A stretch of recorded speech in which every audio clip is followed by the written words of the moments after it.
Hello guys, welcome back to my channel. Today I am going to talk about the gig workers और gig economy.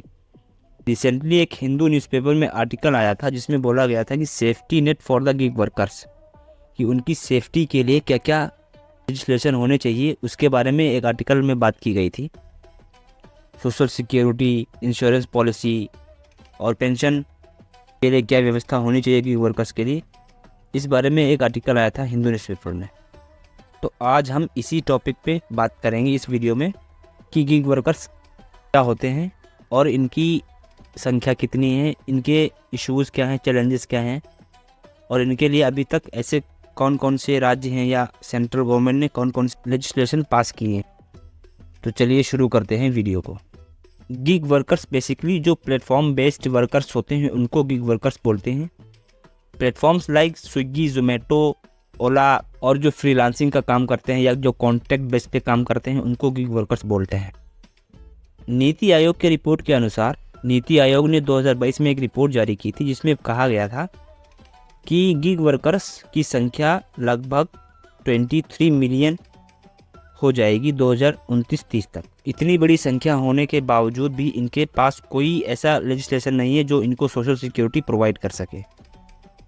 Gig workers जो challenges face करते हैं उसमें सबसे बड़ा challenge ये है कि प्लेटफॉर्म जिस पर वो काम करते हैं जैसे स्विगी या जोमेटो है तो वो उनको बिना बताए ही निकाल देते हैं। तो राइडर का कहना यह है कि ऐसा करने से पहले जो प्लेटफॉर्म है उनको वर्कर्स को 14 दिन का नोटिस देना चाहिए ताकि वो अपना वर्क कहीं और ढूंढ सकें। और इसी के साथ उनके पास कोई सोशल सिक्योरिटी लाइक इंश्योरेंस या पेंशन स्कीम नहीं होती है जो गवर्नमेंट जॉब में होती है, लाइक पेंशन की रिटायरमेंट के बाद पेंशन मिलेगी, ऐसी कोई सुविधा नहीं होती है। तो इससे उनको उतना ही मिल पाता है जितना वो कमाते हैं। डेली वेज वर्कर की तरह ही गिग वर्कर्स भी काम करते हैं। और एक सबसे बड़ा चैलेंज ये है कि उनके पास कोई ऐसे लेजिस्लेशन नहीं है जिसके द्वारा वो अपने हक की मांग कर सकें। गवर्नमेंट ने अभी तक गिग वर्कर्स को रिकॉग्नाइज करते हुए कोई ऐसा लेजिस्लेशन नहीं लाया है या नहीं बनाया है कि जिससे उनकी सोशल सिक्योरिटी या इंश्योरेंस पॉलिसी की बात करता हो। ये भी एक समस्या है गिग वर्कर्स के लिए। गिग वर्कर्स वो हैं जो हमारे लिए दिन और रात काम करते हैं और उनके पास कोई सोशल सिक्योरिटी नहीं है। तो इसके लिए कुछ सुझाव भी राइटर ने दिए थे आर्टिकल में। उन्होंने कहा था कि गिग वर्कर्स को प्रॉपर ट्रेनिंग प्रोवाइड की जानी चाहिए, एजुकेशन ट्रेनिंग देनी चाहिए और स्किल ट्रेनिंग देनी चाहिए और साथ ही साथ सोशल सिक्योरिटी जैसी स्कीम्स लानी चाहिए गवर्नमेंट को ताकि उनकी सोशल सिक्योरिटी निर्धारित की जा सके। और ऐसी कोई पॉलिसी लानी चाहिए, इंश्योरेंस पॉलिसी, जिससे उनके जो इलाज या जो अन्य खर्चे होते हैं मेडिकल से संबंधित, मेडिकल एक्सपेंसेस से, वो कम किया जा सके। क्योंकि उनका वेज इतना कम होता है कि वो अपनी सैलरी से अपना केवल घर चला पाते हैं, इलाज नहीं हो पाता प्रॉपर ढंग से। तो क्या कोई राज्य अभी तक ऐसा लेजिस्लेशन लाया है? तो हाँ, ऐसे 2 राज्य हैं अभी तक जो ऐसे लेजिस्लेशन को लागू कर चुके हैं।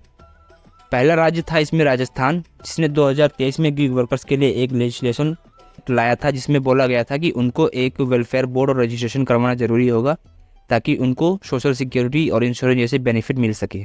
और दूसरा राज्य है कर्नाटका, जिसने जून 2024 में एक ड्राफ्ट बिल प्रस्तुत किया है अपनी लेजिस्लेटिव असेंबली में, जिसमें बोला गया है कि गिग वर्कर्स का रजिस्ट्रेशन होगा और एक वेलफेयर बोर्ड बनेगा।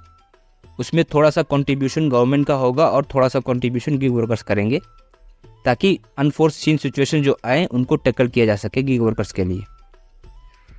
गिग इकोनॉमी धीरे धीरे बढ़ती जा रही है तो इसके लिए गवर्नमेंट को भी, सेंट्रल गवर्नमेंट को भी इनको रिकॉग्नाइज करना चाहिए। Ministry of labour and employment ने कहा है कि हम जल्द से जल्द कोई ना कोई लेजिस्लेशन जरूर लाएंगे। इस वीडियो में हम बात करेंगे न्यू टैक्स रिजीम के बारे में जो यूनियन बजट 2024 एंड 25 में लाई गई है। न्यू टैक्स रिजीम का इम्पैक्ट क्या होगा मिडिल क्लास पर, इस बारे में बात करेंगे। और long term and short term tax regime के बारे में बात करेंगे। इंडिया में टैक्स रिजीम 2 प्रकार की होती हैं, एक ओल्ड टैक्स रिजीम होती है और एक न्यू टैक्स रिजीम होती है। न्यू टैक्स रिजीम हर बजट ईयर में लाई जाती है और हर बजट में अनाउंस की जाती है। जैसे कि 2024 और 25 के बजट में न्यू टैक्स रिजीम को अनाउंस किया गया है। इस वीडियो में हम दोनों टैक्स रिजीम के बारे में बात करेंगे।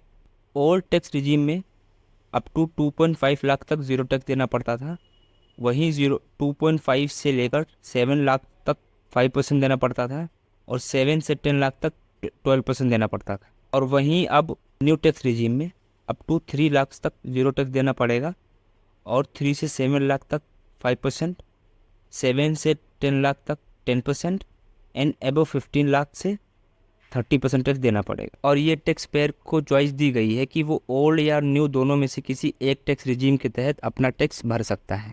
It is totally up to you which regime you can follow. और अगर बात करें कि कैपिटल गेन टैक्स क्या होता है, तो इसमें भी 2 रिजीम फॉलो की जाती है, old tax regime and new tax regime. तो सबसे पहले जानते हैं कि कैपिटल गेन टैक्स क्या होता है। कैपिटल गेन टैक्स वो होता है जो हमारी प्रॉपर्टी जैसे लैंड हो गई, बिल्डिंग हो गई या हाउस प्रॉपर्टी हो गई, शेयर्स हो गए, इक्विटी हो गई, इन सबको बेचने पर जो प्रॉफिट होता है उस पर टैक्स लगता है, उसको कैपिटल गेन टैक्स बोलते हैं। तो इसको भी 2 तरह से डिवाइड किया गया है, long term capital gain tax and short term capital gain tax. Long term capital gain tax 36 month से ऊपर जो एसेट्स होते हैं उनको बोला जाता है लॉन्ग, और शॉर्ट टर्म में 36 मंथ से कम होता है उस पर जो टैक्स लगता है उसको शॉर्ट टर्म बोलते हैं। तो ओल्ड टैक्स रिजीम में जो कैपिटल गेन टैक्स था वो 20% था, लेकिन उसमें इन्फ्लेशन एडजस्ट करके दिया जाता था, जैसे कि इन्फ्लेशन कितना बढ़ा है और कितना कम हुआ है उसको माइनस करके फिर जो प्रॉफिट होता था उस पर टैक्स लगता था। लेकिन जो नई टैक्स रिजीम आई है 2024 और 25 के बजट में, उसमें इंडेक्सेशन को एलिमिनेट कर दिया गया है, मतलब इन्फ्लेशन बढ़ा हो या घटा हो वो जोड़ा नहीं जाएगा।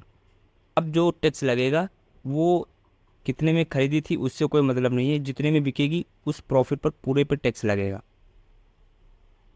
इसका इम्पैक्ट मिडिल क्लास पर यह होगा कि मिडिल क्लास को या जो लोअर इनकम मिडिल क्लास है उसको हाई टैक्स पे करना पड़ेगा, अपनी प्रॉपर्टी सेल करने पर या ख़रीदने पर, दोनों चीज़ों पर हाई टैक्स देना पड़ेगा। फॉर एग्ज़ाम्पल, अगर एक आदमी ने ओल्ड टैक्स रिजीम के हिसाब से टैक्स पे किया, अगर उसने 5 साल पहले कोई प्रॉपर्टी 100 रुपये में ख़रीदी थी और 5 साल बाद उसकी वैल्यू 200 हो गई, उसने 200 में उसको सेल किया है, तो उसमें 5 साल के अंदर जो इन्फ्लेशन बढ़ा है उसको डिडक्ट करके जो शेष राशि बचेगी उस पर टैक्स लगेगा। वहीं न्यू टैक्स रिजीम के अनुसार आदमी ने 100 रुपये की प्रॉपर्टी खरीदी है और उसको 5 साल बाद वो 200 रुपये में बेच रहा है, तो अब 200 के 200 पर टैक्स लगेगा, उसमें कोई इन्फ्लेशन, इंडेक्सेशन या डिडक्शन नहीं होगा। इससे होगा यह कि जो मिडिल क्लास इनकम वाले पीपल्स हैं उनको ज़्यादा टैक्स देना पड़ेगा, ज़्यादा टैक्स गवर्नमेंट को देना पड़ेगा, जिससे उनकी इनकम कम हो जाएगी। और इन्फ्लेशन तो जानते ही आप कितना चल रहा है, फूड इन्फ्लेशन 4.9 के आसपास है, वही होलसेल इन्फ्लेशन 4.5 के आसपास है। इसी को लेकर जब हमारे फाइनेंस मिनिस्टर से जब सवाल किया गया था, एक व्यापारी ने, तमिलनाडु के व्यापारी ने एक सवाल किया था, आप लोगों ने शायद वीडियो देखा भी होगा, तो उससे माफ़ी मंगवाई गई थी, वो भी इसी टैक्स रिजीम के बारे में बात कर रहा था। तो इस वीडियो में बस इतना ही। आई होप आप सभी को यह वीडियो पसंद आएगा। Thanks for watching my video. Like share subscribe to my channel. जय हिंद।